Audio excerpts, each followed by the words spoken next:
এই যে পাল্লালপুরের যে ক্যাম্প, সেই ক্যাম্পের এখানে রান্না হচ্ছে এই মুহূর্তে, আলু কাটা চলছে। এবং এই যে আপনাদেরকে রান্নার দায়িত্ব দেওয়া আছে, কোথা থেকে এই দায়িত্ব দেওয়া হলো? সেলফ হেল্প গ্রুপ থেকে। এখানে একটা লোক যারা রয়েছেন তারা বলছেন যে প্রত্যেকেই নাকি তারা নাকি খিচুড়ি ছাড়া অন্য কিছু পায়নি।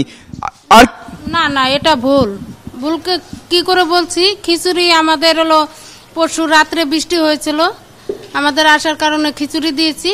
আর কালকে সকালে মানে গ্যাসের সমস্যা ছিল, ওই জন্য খিচুড়ি করেছি, তাছাড়া খিচুড়ি হয়নি। আর কি কি রান্না হচ্ছে?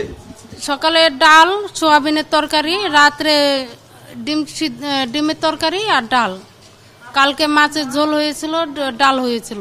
আপনি কবে থেকে রান্না করছেন এই দায়িত্ব? আর শনিবার থেকে। শনিবার থেকেই? হ্যাঁ, শনিবার থেকে। কোন রকম অসুবিধা হয়নি যারা রয়েছে তাদের? না না, ওদের অসুবিধা আমরা করতে দিইনি। আমরা যে পাবলিকরা আছি সবাই সহযোগিতা করে ওদের মানে সুস্থ রাখারই চেষ্টা করেছি। ওরা আপনাদের সঙ্গে সহযোগিতা করছে? ওরা তো অন্য গ্রাম ছেড়ে এখানে আপনাদের এখানে এসছে। এখন ওদের সহযোগিতা আমাদেরই করতে হচ্ছে, ওরা আর কি করবে, আমরাই করছি।